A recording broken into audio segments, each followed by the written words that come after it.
So dear students, आज की इस लेक्चर वीडियो में हम सीखने जा रहे हैं eigen value and eigen vectors को। और आपके सामने ये क्वेश्चन लिखा हुआ है।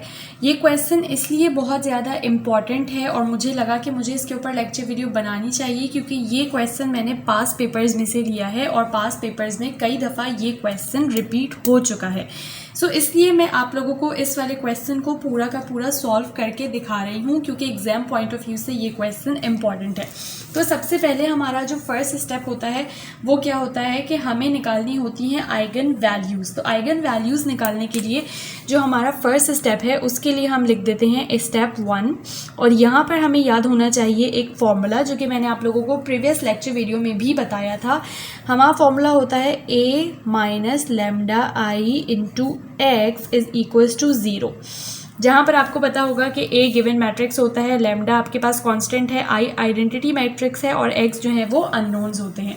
अब अगर मैं इस फॉर्मूले को मैट्रिक्स की फॉर्म में लिखूँ तो मैं किस तरह से लिख सकती हूँ? मैं लिख सकती हूँ a जो कि मेरा गिवन मैट्रिक्स है, तो मैं लिख दूँगी 8 माइनस 6 2, सिमिलरली माइनस 6 7 माइनस 4 और उसके बाद फिर 2 माइनस 4 3। ठीक है, उसके बाद फिर माइनस एज इट इज़ आया, लेमडा एज इट इज़ आया जो कि कांस्टेंट है, आई जो है आइडेंटिटी मैट्रिक्स है और वो हम ले लेंगे 1 0 0 0 1 0 0 0 1। ठीक है, उसके बाद फिर x की जगह हम लिख सकते हैं x1 x2 x3 जो कि हमारे अननोन है इक्वल्स टू 0। ठीक है, सो ये हमारा फर्स्ट स्टेप जो है वो क्या हो गया, वो कंप्लीट हो गया।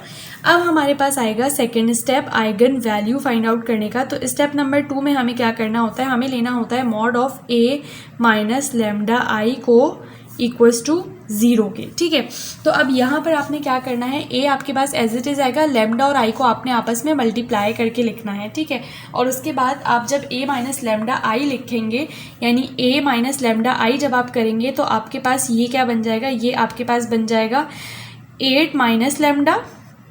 ठीक है, ये हो जाएगा 8 minus lambda into 1 is lambda. ठीक है, उसके बाद फिर माइनस 6 और 2 एज इट इज आ जाएंगे, क्योंकि यहाँ पे 0 0 है, तो ये माइनस 6 और 2। ये बहुत ही बेसिक स्टेप है। अब अगर मैं इसकी डिटेलिंग में चली गई ना तो वीडियो बहुत ही ज़्यादा लंबी हो जाएगी। ठीक है, फिर ये हो जाएगा 7 माइनस लेमडा, तो यहाँ पर हम लिख देंगे 7 माइनस लेमडा और उसके बाद ये माइनस 4 एज इट इज आ जाएगा।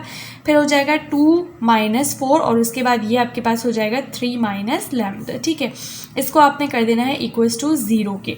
सो ये सिंपली मैंने क्या किया, मैंने a माइनस लेमडा आई निकाल के लिख लिया है। सही है, अब ये आपके पास स्टेप नंबर 2 हो चुका है। अब हमारे पास आएगा स्टेप नंबर 3। तो स्टेप नंबर 3 में हमारे पास एक फॉर्मूला था और उस फॉर्मूले की मदद से हमें आगे काम करना था।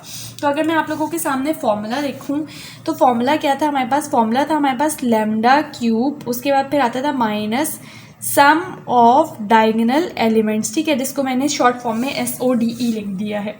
उसके बाद फिर ये ब्रैकेट में आता था और इसके साथ मल्टीप्लाई में आता था लेमडा स्क्वायर, फिर आता था plus sum of diagonal minors, जिसको मैंने SODM लिख दिया है शॉर्ट फॉर्म में। उसके बाद इससे मल्टीप्लाई होता था लेमडा और उसके बाद फिर minus determinant of a equals to 0। इसे आप कह लें इक्वेशन कह लें, फॉर्मूला कह लें, जो भी कह लें। अब हमें इस इक्वेशन के अकॉर्डिंग चलना है। ठीक है, तो इस इक्वेशन के अकॉर्डिंग हमारे पास लेमडा क्यूब नहीं पता, यहाँ पर हम लेमडा क्यूब को एज इट इज़ लिख देंगे। ठीक है, उसके बाद फिर माइनस एज इट इज़ लिख किया। अब देखें सम ऑफ डायगोनल एलिमेंट्स क्या है, डायगोनल एलिमेंट्स को सिंपली सम करना है। तो डायगोनल एलिमेंट्स क्या है, 8 7 3, इन तीनों को आपने सिंपली सम कर लेना है। तो 8 + 7 + 3 विल बिकम 18। ठीक है, तो हम यहाँ पर लिख लेंगे 18 और इसके साथ मल्टीप्लाई हो रहा है लेमडा स्क्वायर। उसके बाद फिर आ जाएगा plus sum of diagonal minors, diagonal minors का सम। तो डायगोनल माइनर्स का सम मैंने आपको किस तरह से निकालना सिखाया था, मैं आप लोगों को एक दफ़ा फिर से रिमाइंड करवा देती हूँ यहाँ पर पेंसिल से। ठीक है, देखिए आपने पहला डायगोनल एलिमेंट लिया 8, सही। तो जैसे ही मैं यहाँ पर 8 लूँगी, अब 8 जो है वो जिस रो और जिस भी कॉलम में है उसको मैं डिलीट कर दूँगी। ठीक है, तो आप यहाँ पर भले 8 ना भी लिखें, कोई मसला नहीं है। देखें 8 जिस रो और जिस कॉलम में उसको डिलीट करके जितना मैट्रिक्स बचा है वो लिख दें। तो 7 माइनस 4 3 बचा है, तो हम यहाँ पर लिख देंगे 7 माइनस 4 3। सही, उसके बाद फिर सेकंड डायगोनल एलिमेंट है 7, तो सेकंड डायगोनल एलिमेंट लिया है तो सेकंड रो और सेकंड कॉलम को डिलीट करके जो भी बचा है वो लिख दें। तो 8 2 2 3 ये बचा है, तो हम लिख लेते हैं नीचे 8 2 2 3। सिमिलरली जब मैं थर्ड डायगोनल एलिमेंट लूँगी जो कि है 3, तो मैं थर्ड रो और थर्ड कॉलम को डिलीट कर दूँगी, ठीक है। तो जब मैं ऐसा करूँगी, डिलीट कर दूँगी मीन्स हटा दूँगी, ठीक है। तो मेरे पास क्या बचा 8 - 6 - 7, तो मैं यहाँ पर लिख लूँगी 8 - 6 - 7। अब आपने क्या करना है, सिर्फ क्रॉस मल्टीप्लिकेशन करनी है, इसको इससे मल्टीप्लाई करें, 7 3 ज़ा 21, तो ये हो जाएगा 21 -4 विल बिकम 16, ठीक है। तो 16, तो 21 - 16 जब आप करेंगे तो ये आपके पास आ जाएगा 5। सिमिलरली इसको इससे मल्टीप्लाई करें, इसको इससे मल्टीप्लाई करें और आपस में दोनों को सब्ट्रैक्ट कर दें, तो आपके पास ये आ जाएगा 20 और ये वाला भी आ जाएगा 20। तो अब आपने 5 + 20 + 20 कर लेना है, तो ये आपके पास क्या हो जाएगा 20 + 20 + 5 विल बिकम 45, ठीक है। सो ये स्टेप मैंने इतनी जल्दी में इसलिए किया है क्योंकि मैं प्रीवियस लेक्चर वीडियो जो मैंने बनाई थी उसके अंदर मैं आप लोगों को ऑलरेडी बहुत डिटेल में समझा चुकी हूँ कि किस तरह से हम ये सारा काम करते हैं। अगर मैं अभी दोबारा से डिटेल्स देने बैठ गई तो लेक्चर वीडियो बहुत ज़्यादा लंबी हो जाएगी। तो आप लोगों को अगर कहीं भी कोई कन्फ्यूजन है, आप लोग प्रीवियस क्वेश्चन को जाकर देख सकते हैं, सही है। सो यहाँ पर अब हमें क्या करना है, हमें लिखना है 45 और इसके साथ हमारे पास मल्टीप्लाई हो रहा है लैम्डा और उसके बाद फिर डिटर्मिनेंट। आई होप आप लोगों को निकालना आ चुका होगा और डिटर्मिनेंट हर एक को निकालना आता ही होगा। तो डिटर्मिनेंट जब आप यहाँ पर ए का निकालेंगे ना, तो आपके पास जो आएगा डिटर्मिनेंट वो आएगा 0, ठीक है। सो आप यहाँ पर लिख दो -0 = 0। अब इस इक्वेशन को थोड़ा सा और आप सिंप्लीफाई करें तो ये हो जाएगा λ³ -18 λ² + 45 λ = 0। अब इसको जब आप अपने कैलकुलेटर में पुट करेंगे तो आपके पास जो वैल्यूज़ आएंगी वो आएंगी λ = 0, 3 एंड 15। तो ये जो आपके पास आया है ये बेसिकली क्या आई हैं, आपकी आइगन वैल्यूज़ आई हैं, ठीक है। सो हमने फर्स्ट स्टेप में क्या किया है, आइगन वैल्यूज़ फाइंड आउट कर लिए हैं। अब जो हमारा नेक्स्ट स्टेप है वो है इन आइगन वैल्यूज़ को यूज़ करते हुए हमें आइगन वेक्टर को फाइंड आउट करना है। अब हम फाइंड आउट करने जा रहे हैं क्योंकि आइगन वेक्टर, तो मैंने यहाँ पर लिख दिया है आइगन वेक्टर। और यहाँ पर आइगन वेक्टर फाइंड आउट करने के लिए आपको याद होगा फॉर्मूला हमने देखा था A - λI × x इक्वल होता है 0 के, ठीक है। हमने A - λI already find out कर लिया था यहाँ पर स्टेप नंबर 2 में। ये हमारे पास इक्वेशन ये हमारे पास मैट्रिक्स बनकर आया था, ठीक है। तो हम एज इट इज़ इस वाले मैट्रिक्स को लिख लेंगे।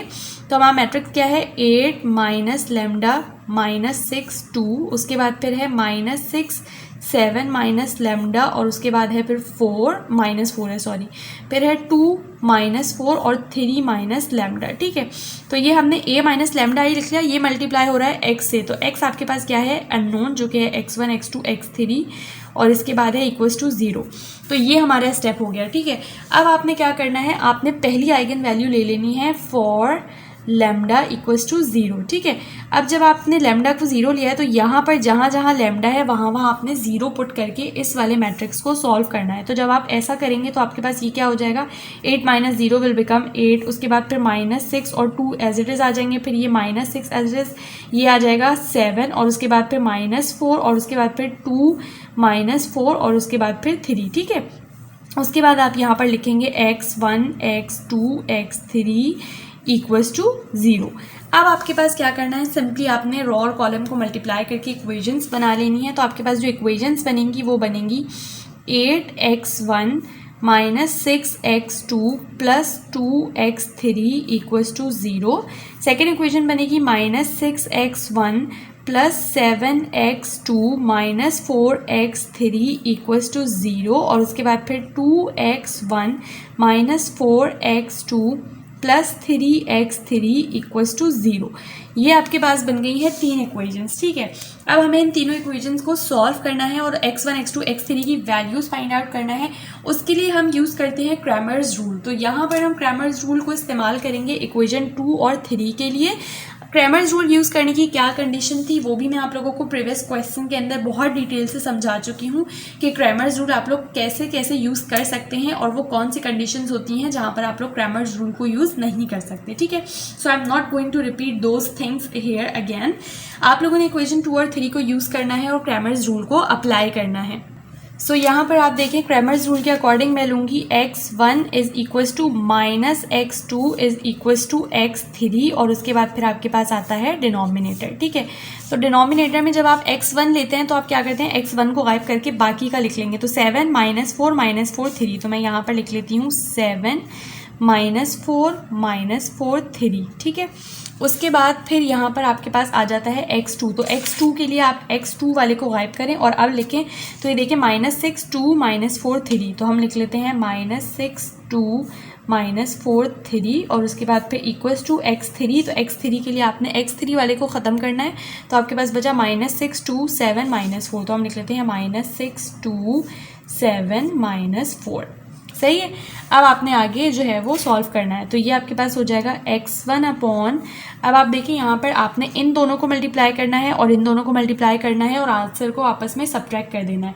तो जब आप ऐसा करेंगे तो आपके पास जो आंसर आएगा वो आएगा 5 इक्वल्स टू -x2 अपॉन, इन दोनों को आपस में सॉल्व करिए, इन दोनों को आपस में मल्टीप्लाई करिए और दोनों के आंसर्स को सब्ट्रैक्ट कर लिए, तो आपके पास आ जाएगा -10, फिर इक्वल्स टू x3 अपॉन 6 4 24 -7 2 14, तो 24 -14 आपके पास आ जाएगा 10, ठीक है। इस तरह से करना है। तो ये देखिए आपके पास यहाँ माइनस से माइनस कैंसिल आउट हो जाएगा और आपके पास आया x1 5, x2 आपके पास आया 10 और x3 आपके पास आया 10, ठीक है। अब आप इसको दोबारा से 5 से डिवाइड कर सकते हैं, तो आपके पास क्या हो जाएगा, ये हो जाएगा 5 1 ज़ा 5, 5 2 ज़ा 10 और ये 5 2 ज़ा 10, तो आपके पास जो x1 x2 x3 आया है, आप लिख सकते हैं x1 x2 x3 जो आपके पास आया है वो क्या आया है 1 2 2, ठीक है। सो ये हमने जो हमारी फर्स्ट आइगन वैल्यू थी वो सॉल्व कर ली है, जो कि थी फॉर लैम्डा इक्वल्स टू 0। अब हमारी सेकंड आइगन वैल्यू जो आई थी फॉर लैम्डा इक्वल्स टू 3, उसके लिए हम काम करेंगे, तो हमने लिख लिया फॉर लैम्डा इक्वल्स टू 3। अब यहाँ पर आपके पास जो है ना वो यहाँ तक का जो काम है वो तो सेम रहेगा, ठीक है, यहाँ तक का काम सेम रहेगा। उसके बाद आपने क्या करना है, यहाँ पर आपने लैम्डा की जगह 3 पुट करना है और मैट्रिक्स बना लेना है, ठीक है। तो जब आप मैट्रिक्स बनाएंगे ना तो आपके पास जो मैट्रिक्स बनेगा वो क्या बनेगा, वो मैं आप लोगों को यहाँ से बता रही हूँ, यानी कि मैट्रिक्स बनाने के आगे से मैं आप लोगों को समझा रही हूँ। तो जो मैट्रिक्स आपका बनेगा वो बनेगा आपके पास 5 -6 2 -6 4 -4 और उसके बाद फिर 2 -4 0, यानी बेसिकली मैंने क्या किया है, मैंने यहाँ पर लैम्डा की जगह लैम्डा इक्वल्स टू 3 पुट किया है और इसको सॉल्व करके ये मैट्रिक्स बना लिया, ठीक है। ये किससे मल्टीप्लाई हो रहा है, x1 x2 x3 से मल्टीप्लाई हो रहा है इक्वल्स टू 0। अब यहाँ पर आपने इक्वेशंस बना लेनी है, तो इक्वेशंस जब आप बनाएंगे तो आपके पास बनेगा 5x1 -6 x2 plus 2 x3 equals to 0।